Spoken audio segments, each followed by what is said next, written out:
Good morning, it's time for a cup of joe. I want to be a cup of joe, first sip in the morning. So a lot happened in November when I took my little hiatus there. You know, Donald Trump was elected president. I turned 30 years old. Aaron got hit by a deer. I mean, there's so much to talk about. So I was going to make a video about some of my feelings about Trump getting elected and the election and just the state of the state of the nation, the state of the things. But then I realized that two of my favorite minimalist YouTubers beat me to the punch, kind of talked about, not saying exactly what I might say, but I don't know, I'm just over it. I don't want to talk about it. So I'll link up to those two videos because I think they're pretty good. So then it's like, okay, I'm going to make a video about turning 30 and my thoughts on that, because once you turn 30, you're kind of, moving past the young adulthood to middle age and what that's like, and my thoughts and kind of feeling like I haven't accomplished anything or I'm not as close to where I want to be in life that I want to be at in my adult life, and obviously I don't say that in a very good way. And I discovered someone else who made a video about this, and that is Princess Ellie. Do you know about the princess? She watches this channel, and I didn't even realize she made videos. And then she referenced me in a video, and I watched her videos, and we have a lot in common there, Princess. And we even have around the same subscriber count. Like, it's crazy. So, anyways, Princess Ellie made a good video about that too. So I'll just link to that. So what does that lead me to talk about? Aaron getting hit by a deer. Not Aaron herself, she was in the car, right? She was driving the car, got hit by a deer, but it was her mom's car. It wasn't even our car, and so, I don't know, not much to say about that. That's just a thing that happens all the time when you live out in the countryside. So let's get to some comments.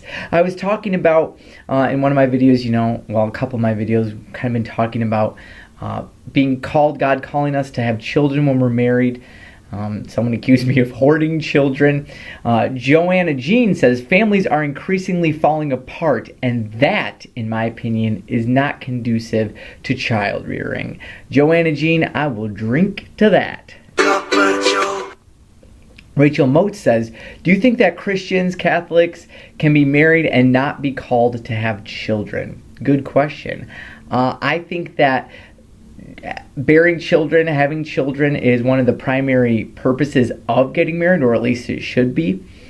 So yes, I think God calls some people to not have children, and usually he does that by making them barren and they're not able to have kids. I don't think he calls us to use contraception. I think that contraception is wrong because it takes away the full gift of yourself.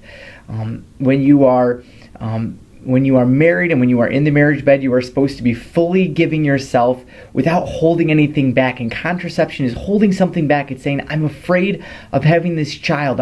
There's something a part of this. There's something about this act that God created that I don't like, so I'm going to withhold that gift from you. So I don't think that is a good thing. I don't think that's something that we are supposed to do. I do think that maybe there are times when, for grave reason, and this is what the Catholic Church teaches, that if you have grave reason not to have children, right, so, you really can't afford them, or, whatever it is, then you might be called to abstain from that marriage act rather than using contraception. So I don't think people are called to just say, we don't feel like having kids. So hope that answers your question. Nichita, I like that, though I'm probably saying it wrong, says, are you a born-again Christian? Well, that's a good question, because what does it mean to be a born-again Christian, right? Jesus says in the Bible, he said that you cannot, I'm horribly paraphrasing this, but you cannot get to heaven unless you are born again, right? So in that sense, I hope I am, right? Every day I try to become a born again Christian and renew my faith, renew my dedication to the Lord.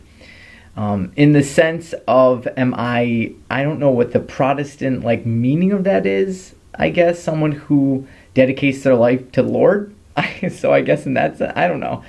I'm Catholic. If that answers the question, because I'm not sure what the term born again Christian means. I mean, I don't know. Yeah, I'm Catholic. I try to do the thing. I try to love God. I try to be born again every day and every moment. Rebecca Starlight says, "Oh, I was talking about Harry Potter and how I'm starting to question whether or not Harry Potter is good." And Rebecca brought up something I completely forgot to mention, which is why I want to make a complete video about Harry Potter because.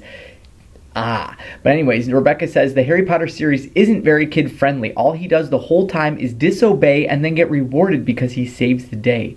I can't believe I forgot to mention that when I was talking about it in my earlier video. That's one of my huge issues as well with Harry Potter. He constantly disobeys. Even from the very beginning, right? We have this this sort of tension, this very strong tension between him and his parent figures, right? His aunt and uncle. And we want him to disobey them, right? We want him to fight against that authority. And he fights against the authority of the teachers that, you know, the whole thing is about him often and his friends fighting authority and doing what they're not supposed to do because they think they're right. They have the right idea. And that is so not what the gospel message, right? Jesus teaches us to submit, to obey, to follow the laws, even when we think we have a better way. So yeah, that's a huge issue. I completely agree, Rebecca. The woman says, I wonder if most of the focus on secular decorations, Christmas decorations, has been a result of commercialism, trying to increase profit off the holiday by catering more to a general audience rather than Christ followers alone. Yeah, I definitely think that's happened, right? And a lot of it is, right, it's commercialism. It's not necessarily intentional or nefarious or anything. It's not like they're trying to push God out of Christmas, though I think a lot of people are. But from a marketing perspective, they just want to get as many people as they can, right? So if they can market it in a general way, if we can make Christmas trees have nothing to do with Christ, if we can make Santa have nothing to do with Saint Nick, then we can get to everyone who doesn't believe those types of things. So yes, I definitely think that's a big part of it. Laura M says, talking about deciding on what we do, how we celebrate, prepare for Christmas and different things like that. Laura M says, one thing that helped us make thoughtful faith-based choices was living in an officially Muslim country for a year early on in our marriage. Wow. Being strangers in a strange land meant that there was no cultural or familial pressure to participate in secular traditions which had little to recommend them. When we returned, we were on the same page, had established guidelines and traditions of our own, and were well equipped to navigate the secular American Christmas monster together. Did you hear that? The secular American Christmas monster. I love that. I love that, Laura. So that's a great point. If you remove yourself completely, right? You don't have everyone expecting your house to be decorated a certain way. You don't go to other people's houses saying like, oh, this is what decorating for Christmas means. So now I just have to get Aaron to move away with me to the Middle East. All right, thank you guys so much for your comments. Thank you again to my patrons. You guys rock. You rock my world. Let me guys know if you guys have any other questions in the comments below, and get ready for talking about Santa. This has been your Cup of Joe. I want to be your cup of Joe. Your first sip in the morning. You get your going ritual and won't be sold from within. Let me be your cup of Joe. Your first sip in the morning. Baby, take me as I am, and through your veins I'll be flowing. Love you, bye.